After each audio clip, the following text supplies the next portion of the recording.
When you go into a movie theater and you watch the protagonist, you basically adopt his or her frame of reference, and then you see the whole world that's portrayed on the screen through the eyes of the person that you're identifying with. That's part of our capacity for imitation. So basically what you do, what you do there is, like if you're talking to someone else and you adopt their frame of reference, it's not exactly a cognitive operation. What you seem to do is, first of all, come to some understanding about what it is that they want, and so that's the goal. Once you know what they want, you can represent them in your body. So it's almost like you're playing them as a simulation on your own biological platform. And then you can infer from your own emotional responses, if you also simulate the situation that they're in, what their emotions are, and that enables you to understand other people. So we're these weird biological computers that are capable of running other psyches on our biological platform, and that makes us able to imitate and also to understand each other. So that's a basic narrative. I was here, and I'm trying to go there.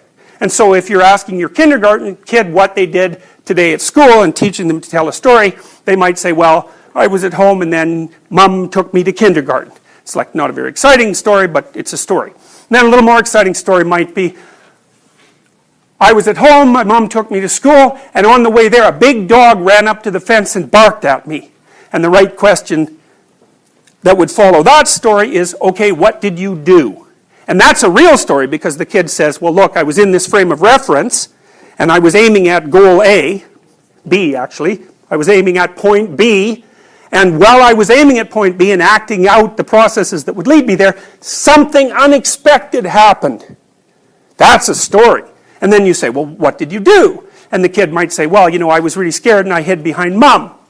Or, so that would be one response. And we still went to kindergarten and I was okay. It's pretty good, pretty good. Or the kid might say, well, I wasn't scared at all, because I know that if you stand up to dogs, they usually leave you alone. And we went to kindergarten and that was okay. And, you know, the kid is trying to tell, really, they're trying to tell a little hero story.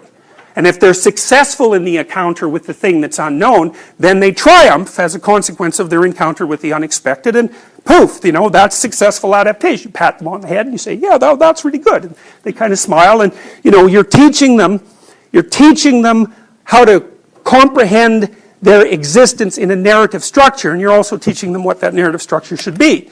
So this is like a meta-narrative, and the meta-narrative says you were going from point A to point B, that's the oval on the left, and then something completely bizarre happened, like I was betrayed.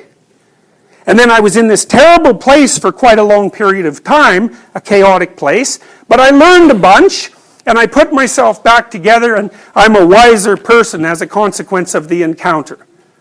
Right? Everyone knows that story. And that's paradise, paradise lost, paradise regained. It's a cultural meta-narrative. And it's a story that it's a human story. It's an apocalyptic story. That's why everybody's always all apocalyptic about everything, right? Apocalypse of the week. We're going to run out of oil. We're going to run out of gas. There's too much carbon dioxide. The Chinese are going to take over the world. We're ruining the ecology. The ocean's running out of fish. You know, the world is getting too hot. It was getting too cold in 1970 when I was about your age. It's like apocalypse of the week. Why? Because things fall apart.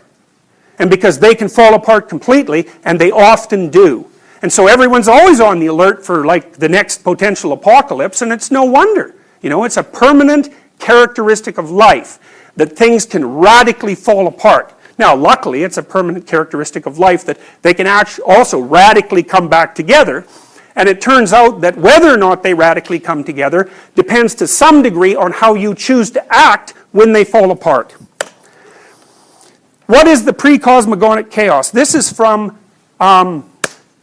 William James, who was a pragmatist, who lived on the East Coast at about the end of the 1800s. He was one of the founders of modern psychology. He liked to sniff nitrous oxide, which is a hallucinogen. He was sort of like the world's first major league hippie, and he wrote sort of hippie poetry as a consequence of his nitrous oxide experimentation. And here's part of what he derived from his experiences. So, pure experience is the name which I give to the original flux of life before reflection has categorized it. Only newborn babes and persons in semi-coma from sleep, drugs, illnesses, or blows can have an experience pure in the literal sense of that which is not yet any definite what. potential. Potential. Because you might think, well, what's the world made of? It's made out of actuality, right? But that's not how you act. You act as if the world's made out of potential, and you interact with that potential. And what James is saying is that there are times when you experience something that's akin to relatively pure potential. And then you might ask yourself whether or not potential is real, which is a really interesting question. But I can say, regardless of how you answer that question, you act as if it's real. And you'll also feel guilty if someone that you love comes up to you and says, you're not living up to your potential. It's like, what the hell does that mean? What does it mean? It means you're not becoming that which you could be. Well, what is that? It's like, we're materialists. How are we going to measure that? You can't touch it, you can't taste it, you can't see it, you can't measure it, right? But nonetheless, it's like the substance of being. And being is potential as well as actuality. And we're grappling always with the potential. And so that's what James is talking about. Pure potential. I like to think of it as latent information. Full both of oneness and manyness, but in respects that don't appear. Changing throughout, yet so confusedly that its phases interpenetrate. Sounds like the yin and yang symbol. And no points either of distinction or of identity can be caught. Here's his poem. No verbiage can give it, because the verbiage is other. Incoherent, coherent, the same. And it fades, and it's infinite, and it's infinite. Don't you see the difference? Don't you see the identity? Constantly opposites united. The same me telling you to write and not to write. Extreme, extreme, extreme. Something and other than that thing. Intoxication and otherness than intoxication.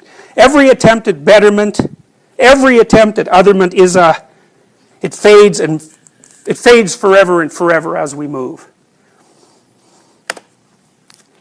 Eliade says, now as we know for archaic and traditional cultures, the symbolic return to chaos is equivalent to preparing a new creation. So the death of your current state of being can be the preparation for a new being. Now, one of the things the psychoanalysts say, and this is implicit in Eliade's discussion of the shamanic transformation, is if you do this voluntarily, you have a much better chance of doing it successfully. So the rule is, well, if you go out to hunt for a dragon and you're in pretty good shape while you're doing it and you're all prepared, then the damn thing might not eat you. But if you're lying in bed and you're covered with cheesy dust and you're hungover from 3 days worth of drinking, then the dragon will just eat you, and it's probably a good thing for everyone that it did. So the point is, be prepared, and part of the way that you're prepared is by being awake and having the many sources of power that are at your fingertips, that are part of your biological and cultural inheritance at the ready, so that you can respond. It follows that we may interpret the psychic chaos of the future shaman as a sign that the profane man is being dissolved and a new personality being prepared for birth. Transformation. Constant theme. Paradise, paradise lost, and redemption. That's the story of mankind. We're in a fallen state. Why is that? Well, because things aren't perfect and they could be better. And everyone's suffering. So things have fallen apart. They're always in the state of being fallen apart. And what are we trying to do? Well, we're trying to put them back together. It's the eternal story of mankind, that.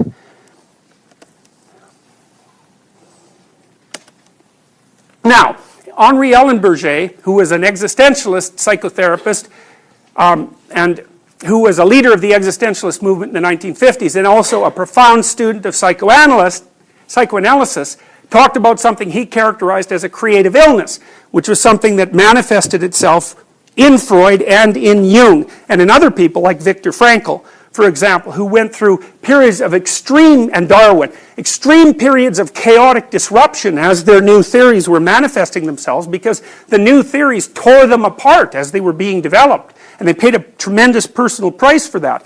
But generally, they were able to reorganize themselves within the context of the new theory, and that made their stance more powerful and more complete than it was before.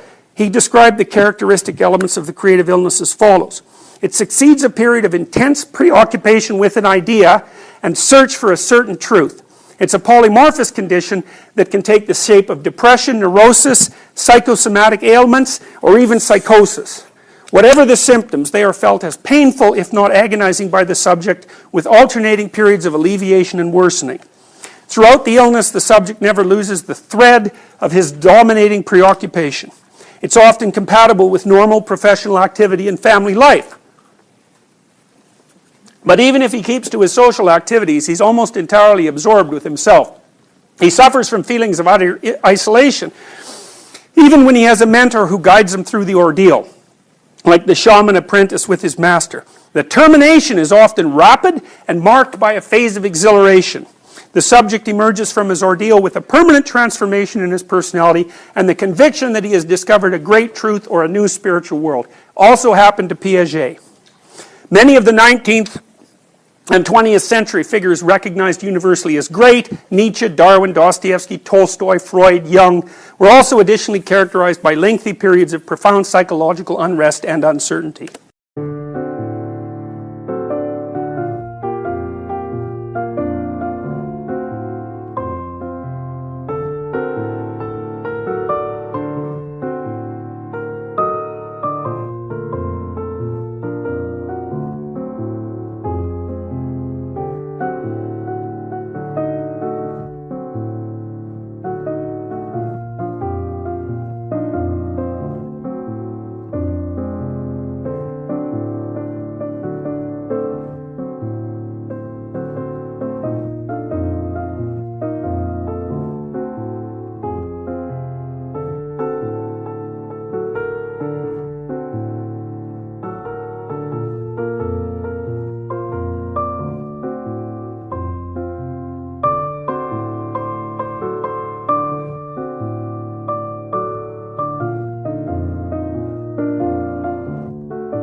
Anh ai mơ mộng những thứ xa xôi, không màng về tình ái muôn nơi, sống cho là trọn kiếp đây thôi, đâu quan tâm gì chuyện đời.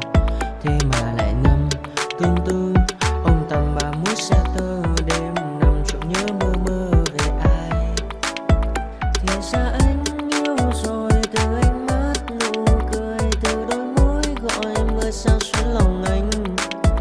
Thì ra mê em rồi, ngày hay đêm ôm lời, chỉ nghĩ đến em thôi, đó là do anh đã yêu rồi, anh đã yêu rồi, anh đã yêu rồi.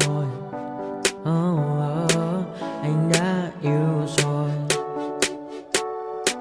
anh đã yêu rồi, anh đã yêu em mất rồi.